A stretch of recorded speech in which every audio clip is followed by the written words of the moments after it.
Salut à tous, je suis ravi de vous retrouver sur canalturf.com, direction Vincennes en nocturne et en Réunion 3 pour le quintet de ce vendredi 28 octobre. Une épreuve qui s'adresse à des sujets bien connus, des trotteurs de 6 ans et au-dessus le prix Juno. Voici tout de suite ma sélection. Le 12, Roxana de Barbresse sera ma favorite. La semaine dernière, elle a terminé quatrième d'une épreuve de même facture, un autre quintet. Sachez que ce jour-là, elle est partie au galop. Elle a ensuite tracé un excellent dernier kilomètre, se montre une nouvelle fois très courageuse. J'avais d'ailleurs eu l'occasion de m'entretenir avec son entraîneur Roberto Donati. Il était confiant. La jument, le bémol, eh bien, c'est qu'elle doit courir impérativement cachée.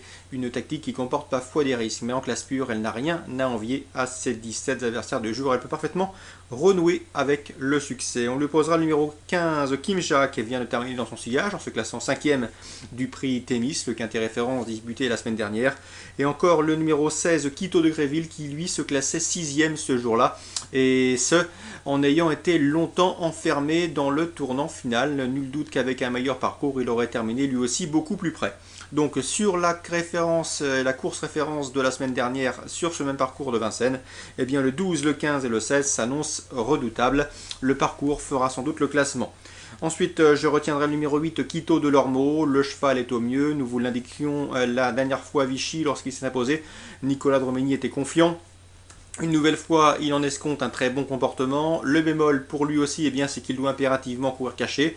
Mais actuellement, il est au top et d'après Nicolas Dromigny, sa place est à l'arrivée. Son interview sera disponible sur Canal Turf Radio.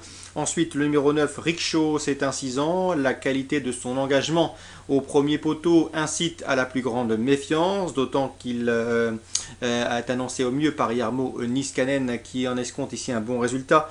Ensuite, le numéro 17, Special House, et le numéro 14, à savoir Quiz de Ginet, tous deux présentés par Franck Leblanc, qu'il va falloir désormais commencer à suivre de très près, toujours redoutable, dès le début du meeting d'hiver. Concernant Special House, eh bien, sachez que je l'aurais sans doute placé plus haut s'il n'avait effectué ici une rentrée.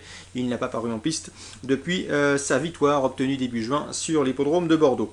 On terminera ce pronostic avec le numéro 11, Petit Javanais, puisque j'ai pu m'entretenir avec Yves-Marie Vallée, son mentor. Le cheval est au mieux d'après lui. C'est un cheval qui reste un petit peu spécial dans sa mise en jambe, mais ensuite il est capable de finir très vite. Donc une 4e, 5e place à Bellecote est parfaitement envisageable. 12, 15, 16, 8, 9, 17, 14 et 11, voici ma sélection pour ce quintet du vendredi 28 octobre.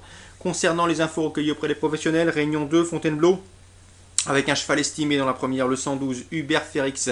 Il a débuté en plat par une excellente deuxième place à Pornichet, dans un lot très bien composé ce jour-là. Ici, le pensionnaire de Laurent Viel débute sur les obstacles avec de très sérieuses prétentions. Difficile de savoir sur quoi il tombe, qui il affronte, mais a priori, c'est un cheval qui devrait vite gravir les échelons et être revenu en région parisienne. Le 112, Hubert Férix. Dans la 4e, j'ai pu m'entretenir avec Grégoire Linders, qui présente le 402, Great Horizon. La dernière fois à Nantes, le cheval a été perturbé par le rythme de la course, mais c'est un cheval de qualité. Auparavant, il avait pris une excellente place de deuxième sur ce même tracé de Fontainebleau.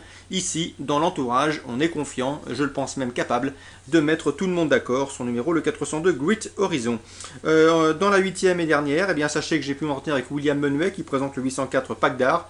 Le cheval est revenu au mieux après une longue absence. On atteste sa récente victoire obtenu le mois dernier sur l'hippodrome du Perth. C'est un cheval confirmé en cross-country. Il devrait ensuite prendre la direction de l'hippodrome de Pau où de belles épreuves, notamment les préparatoires au Grand Cross, l'attendent. Ici, c'est une belle étape pour lui. On va défendre chèrement ses chances. Il peut parfaitement mener sa tâche à bien, d'autant que maintenant, il est capable de prendre le train à son compte et il bénéficie de la montre d'un pilote.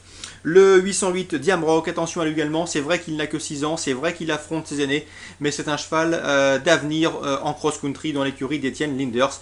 Il porte la casaque de Chris Etty, son illustre aîné qui a fait les beaux jours de la casaque et de l'écurie dans la discipline, celle du cross-country. Donc le 808 Diamrock devrait très bien se comporter. D'après Grégoire Linders, ici c'est un test et on devra essayer de tenter l'aventure au niveau supérieur par l'avenir. Donc ce sont à mon avis deux sérieux opposants, ce 804 et ce 808. Au 801 Beuillac qui reste sur 3 victoires certes, mais 3 victoires en société moins UP. Donc à mon avis c'est un favori quelque peu fragile. Je lui préfère le 804 Pac d'Art et le 808 Diam Rock. Voilà pour les infos de ce vendredi 28 octobre. Comme d'habitude, je vous souhaite de très bons jeux à tous, une bonne journée et on se dit rendez-vous demain.